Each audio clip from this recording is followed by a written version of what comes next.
Hola, ¿qué tal? Bienvenidos a Entrevistas con Alma de País. Hoy los invito a soñar, a volver quizás a la niñez, a esa niñez que para muchos de nosotros estaba rodeada quizá de títeres, de teatro. Estoy con Fabio Correa, él es una persona dedicada precisamente al teatro en general y al teatro de títeres en particular. Lleva 45 años de experiencia en obras de teatro de títeres, donde deja mensajes, por supuesto, de reflexión a todos sus públicos. Está con nosotros para hablar de todo lo que tiene que ver con la magia del mundo de los títeres, pero también el aporte cultural que le ha hecho esta disciplina al país. Gracias por estar con nosotros, Fabio. Pues gracias a ti. Sí, digamos que a través de estos 45 años hemos creado una fundación, que es la Fundación Teatro de Títeres Paciencia de Guayaba. Y Paciencia de Guayaba, pues porque nosotros durante estos 45 años hemos construido todo, hemos puesto en escena 22 obras para adultos y para niños.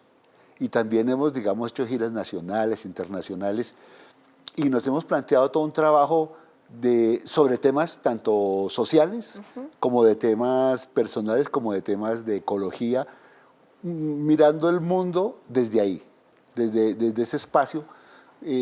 A veces el teatro, cuando uno habla de teatro de títeres, a veces hay como unos preconceptos, pero digamos que el mundo del teatro de títeres es muy amplio, es bien amplio, hay como unas 18 técnicas de teatro de títeres, títeres desde la calle, títeres en las salas, en fin, hay 18 tipos de técnicas de títeres.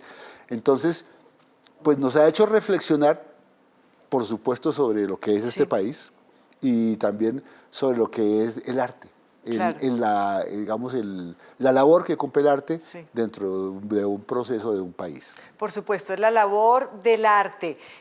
Usted desde los 15 años básicamente hace teatro, ¿no? Dedicado a las artes escénicas, a la promoción, por supuesto, de la cultura, no solo en Colombia, sino en el exterior. ¿Cómo podríamos decir que el arte ha alimentado su alma?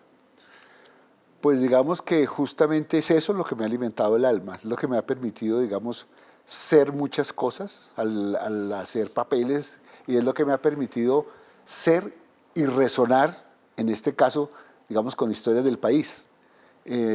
Yo soy nacido en la posguerra, digamos, pero entonces una obra que hicimos trata sobre el 9 de abril. Bueno, eso me cuenta después, me la cuenta más adelante para hablar de esas obras que han sido icónicas en su trayectoria, pero usted habla de su niñez, de que nació de la posguerra, y quizás si nos remontamos a esa época,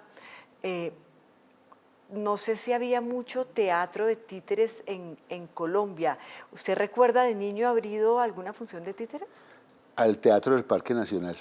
Pues cuando yo a los 15 años pues era un niño y entonces el Teatro del Parque Nacional es como un epicentro. El Teatro Cultural del Parque Nacional hoy en día es un teatro que queda dentro del Parque Nacional, es un epicentro al cual yo, digamos, asistí, pero asistí tanto ya como actor, ¿sí? Con un grupo que llamaba El Alacrán, como espectador.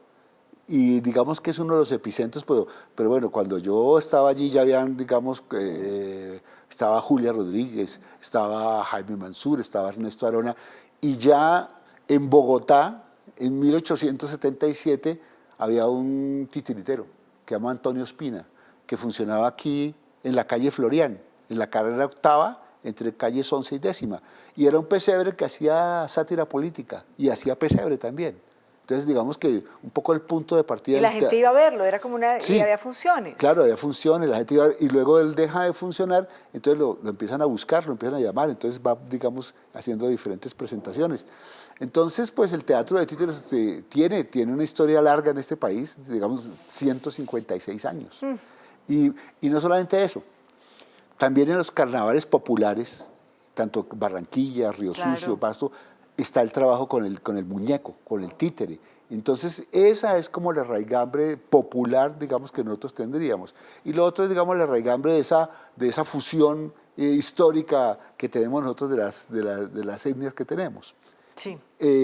Hay varios puntos de referencia, digamos, en la construcción de este proceso que dan de la historia del teatro de títeres en el país. Bueno, y que después da cuenta precisamente de ese museo virtual de títeres que tiene usted, que lidera usted y el que vamos a hablar más adelante. Pero por ahora, cuéntenos usted particularmente cómo se engancha con el mundo de los títeres? Su padre trabajaba en un teatro y entonces tenía como muy de cerca todo este mundo, pero con los títeres, ¿cómo llegan los títeres a usted? Bueno, yo creo, me lo explico, yo tenía amigos imaginarios en mi infancia. Eran Tatilo, Maquilo, Usilo y André.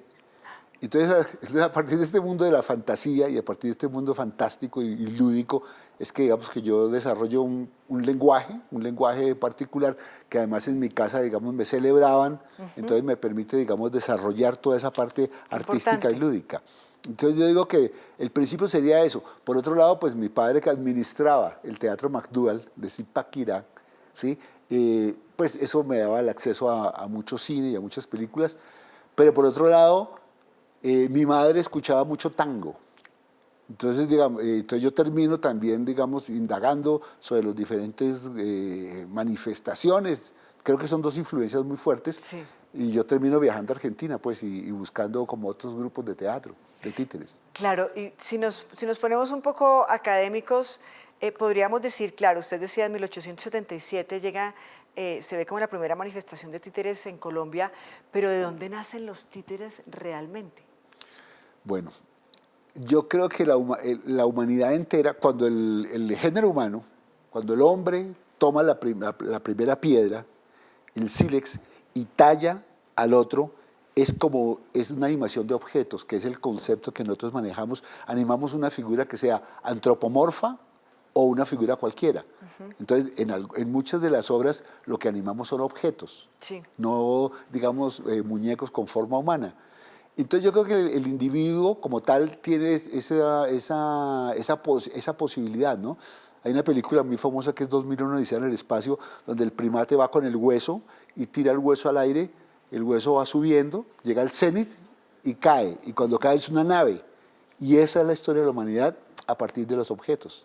Entonces yo creo que ese es uno de los orígenes. Otro de los orígenes aquí es, digamos, la relación que tiene el niño con la madre en el vientre materno. Entonces, hay un teórico que se llama Winnicott que habla de como la frazada de Tilín, como el objeto, ese objeto que llaman transicional. Entonces, esa proyección es lo que uno conserva hasta grande, ¿sí? Lo conserva. Entonces, esa es, digamos, otro de los... Y hay comunidades indígenas que tienen en su mitología una concepción de que el mundo primero fue artefactual, antes que nada. Entonces, al ser artefactual, nosotros nos juntábamos con los objetos y con las cosas y poco a poco nos fuimos desprendiendo de los objetos, Sí. el yurupari, por ejemplo, y llegamos a eso. Entonces hay una relación intrínseca del ser humano con el objeto, con el muñeco. No, y lo decía usted hace un momento, hoy en día en Colombia incluso uno ve los carnavales de Barranquilla, de Pasto, de Río Sucio, en donde están estos gigantes, ¿no? que narran historias, que hacen parte de la vida cotidiana y que son parte de nuestra tradición. Es una técnica que se llama muñecones. O sea, digo, yo estoy debajo del muñeco, me coloco el muñeco así, y yo lo que hago es comunicarme con ese gran muñecón. Entonces, pues si miramos toda la historia, digamos, lo popular, hay Inés Raigambre. En el Museo del Oro hay un títere articulado. Entonces, que está, pues, digamos, es el único vestigio, así como decir, ¿no? Sí. Que por supuesto eso está por investigar, ¿sí? ¿Qué tipo de relación tenían, digamos, estas culturas de acá con ese muñeco? Nos queda ya la mixtura, que es, digamos, todas las fiestas populares, pero habría que mirar antes qué muñecos había, ¿no? Porque muñecos sí ha habido pues toda la vida. Ahora sí quiero que nos cuente, por favor, sobre esta obra de teatro suya acerca del 9 de abril, que básicamente es una narración de objetos. Pero cuando hablamos de narración de objetos, seguramente para muchos es difícil entenderlo en la cabeza. Descríbanos de qué se trata esta obra, donde son los objetos los protagonistas. Sí, el tema del 9 de abril es un tema que, pues, que siempre me rondó, que partió la historia de este país, ¿no? Entonces, lo hicimos en 4 mesas. Entonces, en la primera mesa es como el del 9 de abril, un Bogotá totalmente tradicional, cerrado, ¿cierto? Es la conferencia panamericana. Entonces, allí están como todos los objetos, que en este caso son unas esferas de madera representadas a las personas. En ese momento, pues, están todos los entierros. La época en que estamos haciendo eso, había mucha, no se podía enterrar la gente, digamos, la situación social estaba muy, muy fuerte. Hay una segunda que es el 9 de abril como tal. Entonces utilizamos ¿Qué pasó durante el 9 de abril? Que la gente, lo primero que fue a las ferreterías y sacó de las ferreterías machetes. Hay una foto de Yadi González donde hay un personaje con un sacacorchos. Entonces tomamos esos elementos y a partir de esos elementos construimos la obra. Ese es, digamos, como la segunda escena. Y hay una tercera mesa que es como los medios de comunicación. Porque pues, entonces tomamos audios grabados de la época, donde están los discursos de Gerardo Molina, de Carlos Lleras Restrepo, ¿sí? ¿Y cómo es la puesta en escena realmente? O sea, ¿hay una interacción entre quiénes? Hay 4 mesas, entonces la gente va transitando por cada mesa y nosotros vamos animando los muñecos. No hay un texto, digámoslo, hablado, hay un texto visual que es el que va desarrollando la obra. Entonces la gente se relaciona con nosotros de esa forma, va pasando por cada mesa. Y la mesa pues termina ya pues en lo que es el guayabo del 9 de abril. Y ahí es donde, digamos, cierra la obra. Qué interesante. Fabio, hay otra obra que ustedes hicieron, que usted montó, que tiene que ver con los ticunas. Hacen una obra de teatro acerca de esta comunidad indígena y luego la llevan a la comunidad indígena. ¿Cómo fue la reacción de ellos al verse reflejados, si podríamos llegar a ese punto, en esta obra de teatro? Bueno, esta obra es una obra que se llama El Joy del Amazonas. Son dos gemelos, Joy e Ipe. Joy es el creador de las artes, las leyes y las costumbres. E Ipe es el embaucador y chismoso y descarado, como dice. Nosotros hicimos esta obra, nos asesoramos aquí, por supuesto, cada obra requiere una investigación, claro. Nos asesoramos de antropólogos. Y entonces esta obra, pues pensamos que lo más interesante era llevarla a los ticunas, justamente. Entonces fuimos, la presentamos en una maloca, en Leticia, luego al kilómetro 6, fuimos y le presentamos esto en la maloca. Y cuando al final, cuando nosotros esperamos el comentario, digamos, del payé de la tribu, no dijo nada. Entonces nosotros dijimos, la embarramos. La embarramos. Pero él, ¿qué hizo? Contó el mito nuevamente. Entonces, fue un entendimiento de que el mito es algo vivo, es algo presente, en la medida en que él lo que hizo fue, digamos, retroalimentarnos con el mismo mito. Claro.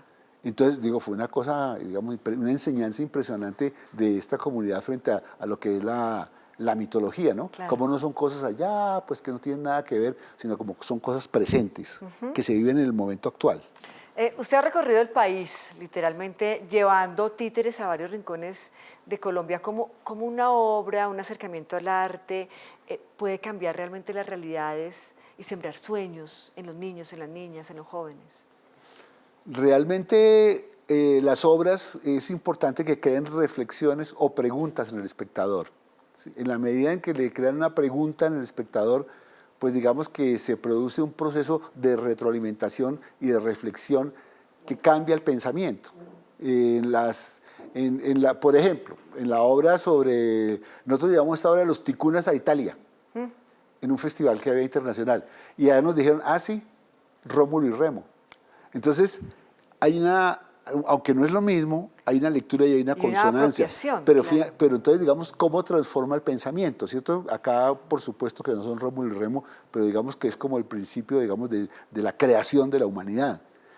En eso, y en el caso de los niños y de las niñas, pues tuvimos una experiencia, hemos tenido una experiencia con varias obras donde la han visto la nieta, la mamá y la abuela. Una obra que se llama El Circo de la Ilusión, que es una obra en marionetas, ¿sí? Entonces, un poco hicimos ese diálogo a propósito, entre estas 3 generaciones, a propósito de la obra, que es como las relaciones interpersonales en la vida de un circo, mezclado, por supuesto, entre actores y marionetas. El arte tiene 3 categorías, digamos, teóricamente, que una es la sensibilización. En la medida en que tú entregas una sensibilidad mayor, pues el público tiene una sensibilidad mayor y da una respuesta sensible mayor a la sociedad.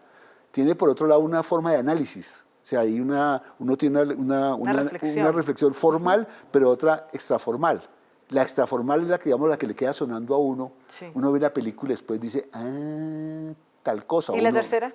Y la tercera es la transformación simbólica, que es una obra que se presenta y transforma el pensamiento. Entonces, digo, pues digamos que yo voy y veo una obra como Guadalupe años 50 o una obra o una obra de Picasso como el Guernica, y después yo me entero que sí, que efectivamente fue un pueblo que fue bombardeado ante la Guerra Civil Española. Hay un cambio, hay un cambio de pensamiento. Okay.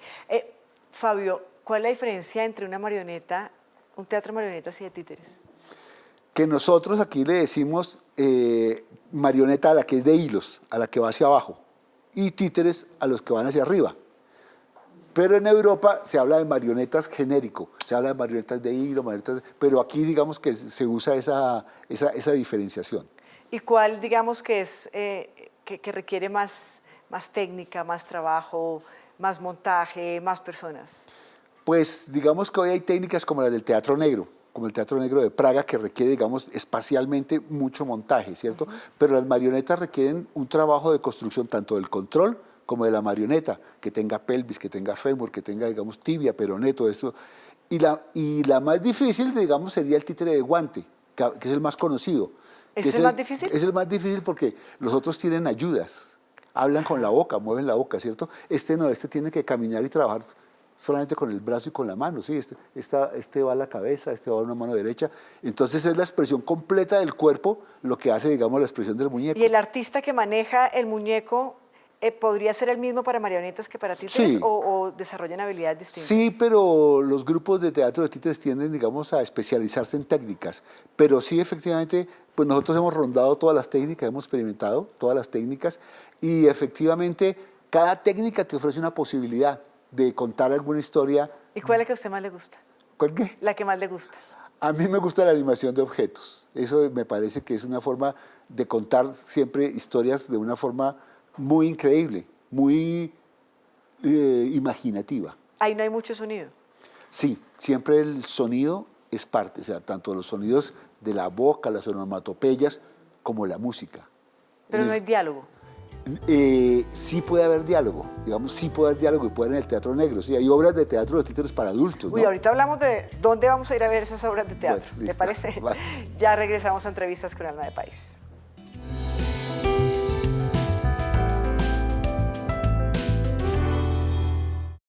En el gobierno del cambio, la tierra es para quienes la trabajan.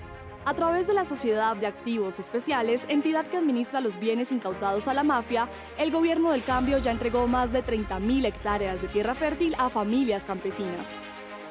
Antes, estos bienes eran entregados a políticos y amigos, ahora los reciben familias campesinas para contribuir a la reforma agraria. Hace 6 meses, la SAE entregó el predio El Paraíso de 174 hectáreas a 42 familias de San Marcos, Sucre. Hoy es una realidad la cosecha de 320 toneladas de arroz en 64 hectáreas. El pacto con el campesinado avanza.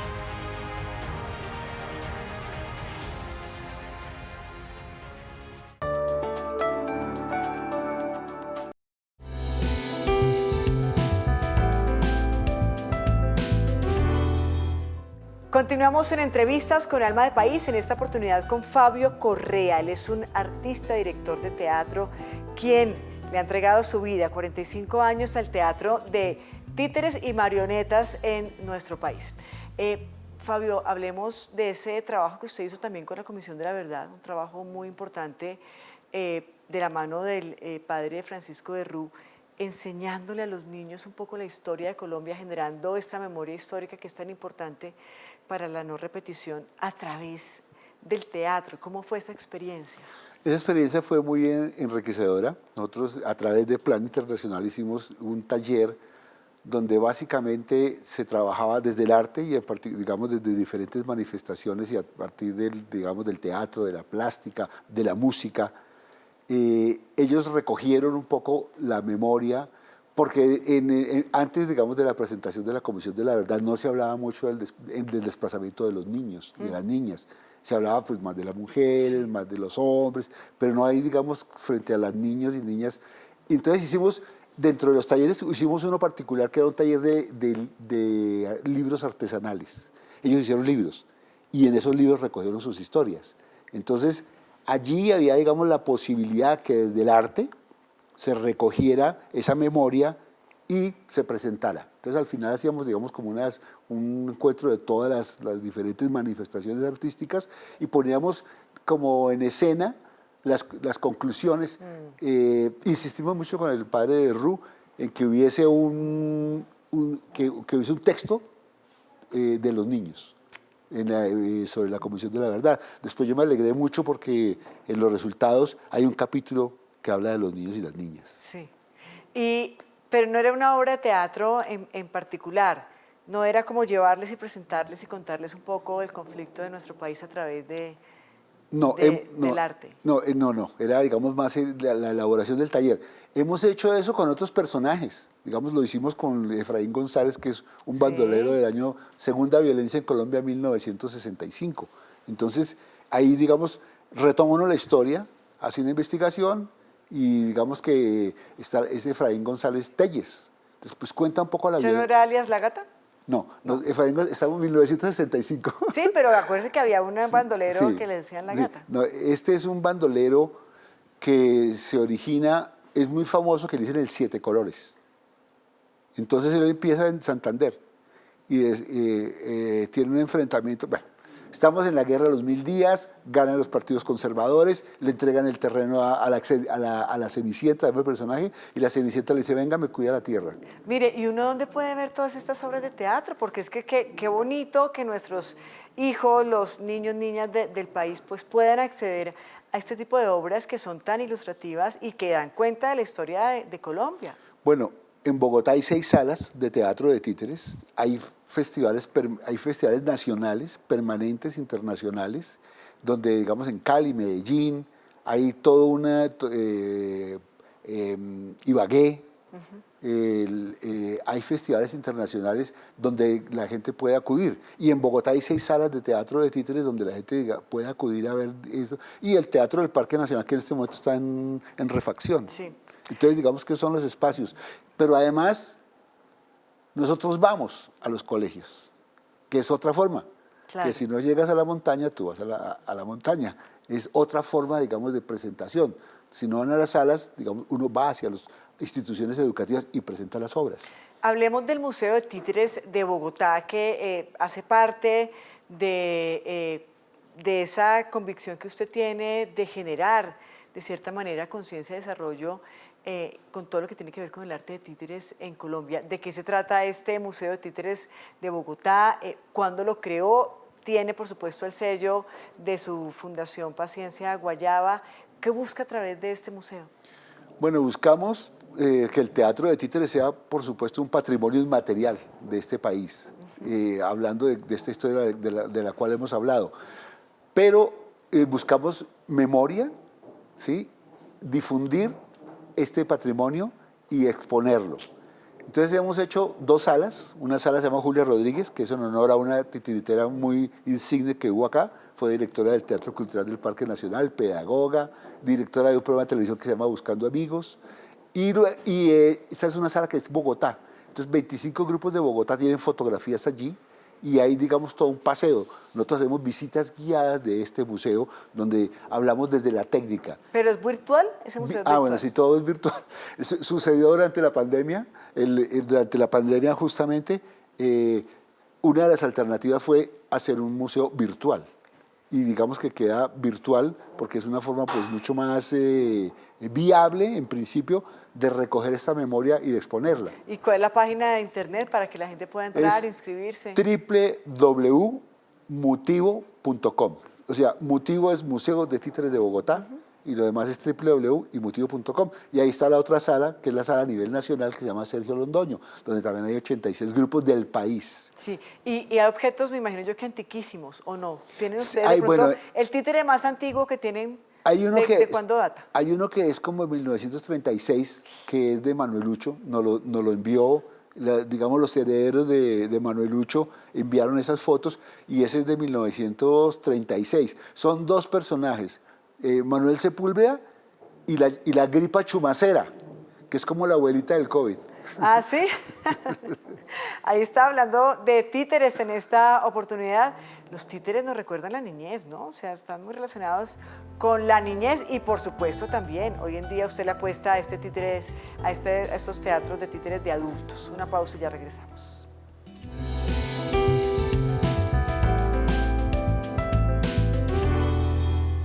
Nosotros tenemos una riqueza invaluable, la Amazonía, la selva. Nosotros no tenemos que ir a mirar el jaguar en un almanaque, lo tenemos directo. Entonces, eso es maravilloso. Entonces, ¿qué tenemos que transmitirle a nuestras comunidades? Ese amor hacia esa especie, hacerle la vida más fácil, no matarlo, pues tratemos de convivir con ellos de la mejor manera.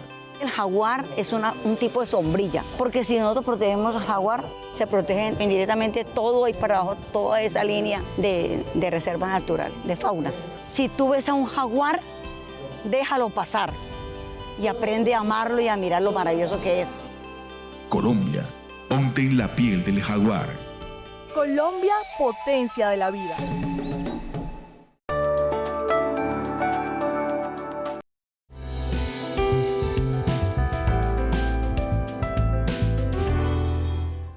Continuamos en entrevistas con Alma de País, hoy hablando con Fabio Correa. Él es un artista, director de obras de teatro, de títeres y marionetas, conociendo un poco el mundo que hay detrás de esta expresión artística. Fabio, hablemos de su fundación, de Paciencia Guayaba, de esta institución que además tiene un nombre muy particular. ¿Por qué se llama Paciencia Guayaba? Pues paciencia, bueno, guayaba primero porque digamos que es una fruta representativa de este país. Sí. Ya García Márquez habló del olor de la nostalgia de la guayaba y pues Plinio Pulillo Mendoza hizo un libro sobre esto.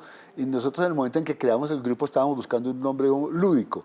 Y paciencia, porque cuando nosotros empezamos no existía ni Ministerio de Cultura. Ah. ¿Sí? Existía Colcultura como Sí. tal. Entonces esta labor es una labor de mucha paciencia en el sentido de construir todo un proceso cultural.